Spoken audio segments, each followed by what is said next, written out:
Hi, this is Chris, and welcome to another video. This is video number 2 of 52 that I'm going to be making this year.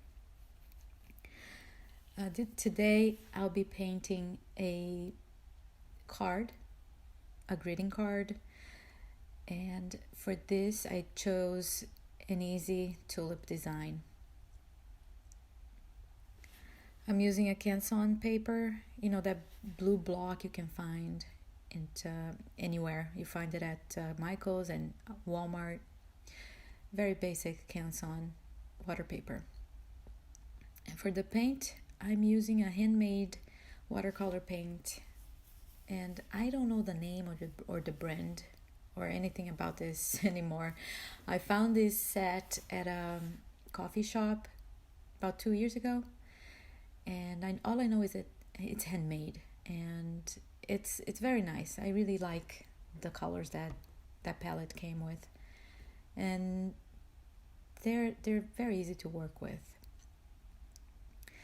So for this design, I didn't plan it out too much. All I knew was that I wanted to make 4 rows of flowers, and I chose tulips because they are very simple. They're very easy to make, and I wanted to do a quick project today.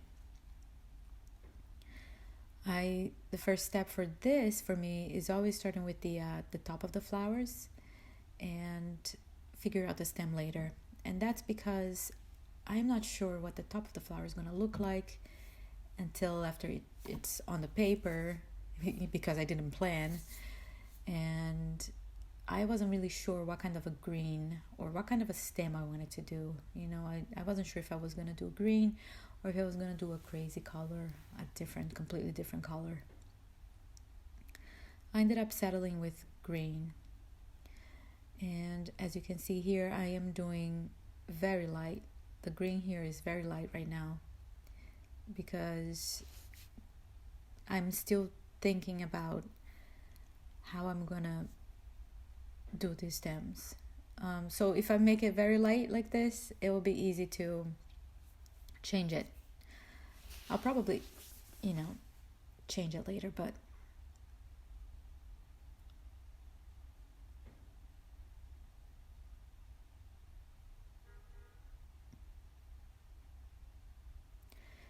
so I'm doing the stems, and I'm still not sure I want all the stems and all the leaves to look the same. So at this point, I decide to change my approach and just make the stems and just not put any leaves right now. I will come back later for leaves, but right now I'm just gonna make stems.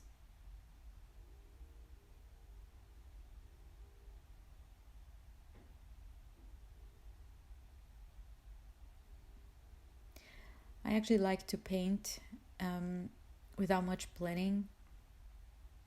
It's fun. It's fun to plan and have the idea of the whole piece you want to make. But sometimes, especially for something like this small, it's fun to just,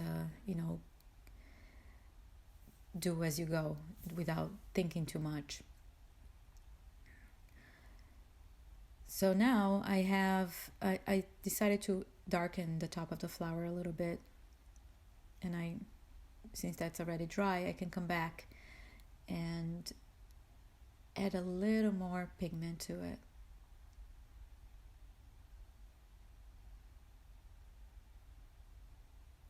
I wanted these flowers to look very delicate, so I can't do much to them. Even though it's hard, you never know when something is done. Actually, as they say, art is never really done, is it? It's never finished. And I kind of believe that. I say with everything I do, like, I could do so much more in everything I do. It's like it's never done. So here I decided to change the shape of these a little bit. At the point when I made them, I thought these were going to be different types of flowers. I wanted to leave that open to the end, so I could, if I had to change my mind, it would be easy. Oh, and here I had a little accident. I dropped my purple brush right there, and that's how I'm erasing it. I scrubbed a little bit of water in that spot, and right now I'm looking for my toilet paper, which lives in the basket next to my desk, and I am going to just dry it up. Just dry up that water, and look at that, like magic, the purple paint disappeared, and the paper looks perfectly white. That was a trick I learned recently from some YouTuber. It was like this old guy. I don't know his name, but he showed like a technique to just remove the watercolor and really erase it from the paper. And up until this point, I didn't think that was possible. I said, if you stain your paper, that's it. You can't keep rubbing it, erasing it, because it's going to ruin the paper. And that is going to happen. But, to a certain extent, you can actually remove the whole thing, like I did there. So now I'm coming back to do more leaves, and I wanted these leaves to look a little different. I don't know what these leaves are, but, they look like leaves.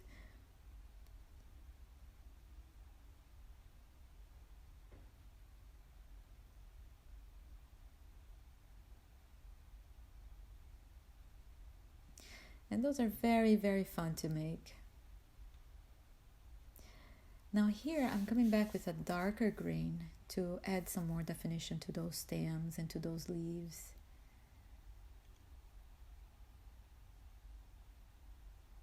I think it looks cool when you add the darker color, the darker shade of a color over a lighter one.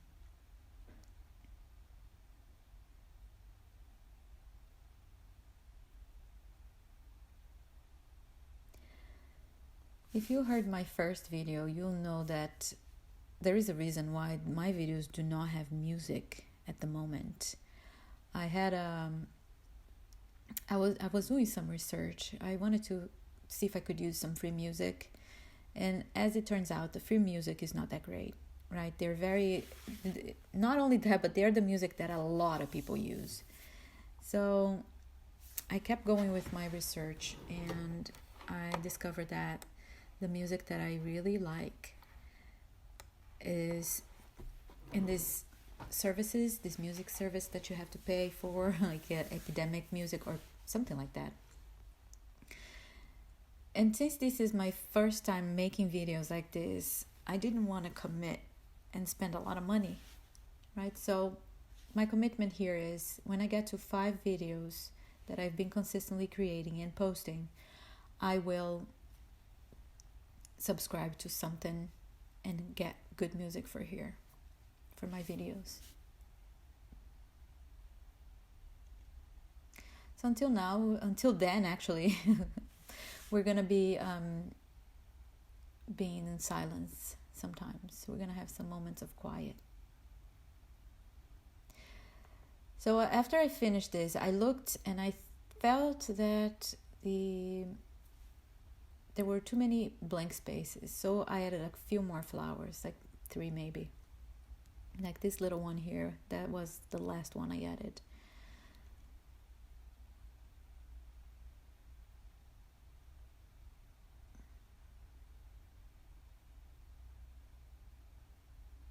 Just a few final touches, and I think I'm done.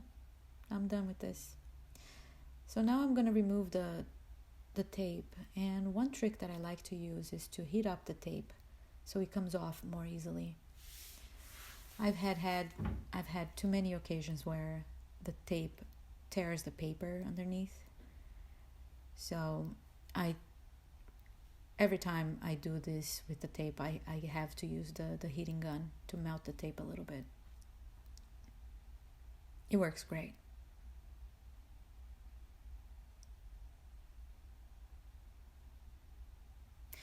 Now, before I completely finish this, I am going to sign this.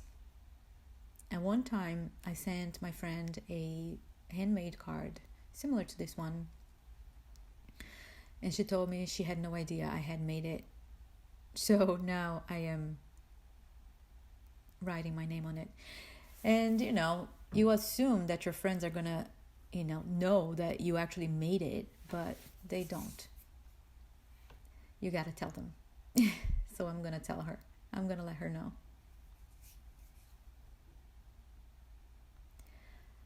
Okay, so that's done, and now it's time to fold. And to fold the paper nicely, I like to use my bone folder to create a mark. So I'm gonna create a crease here. It's actually just a folding mark.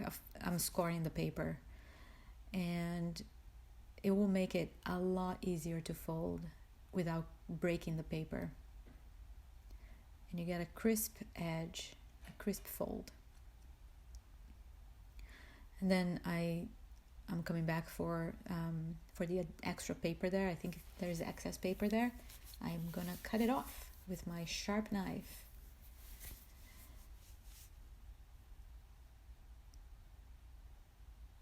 And it's important to keep it steady. The hand holding the ruler, you have to keep it steady. So you make sure that your knife is going back in the same place that it was before.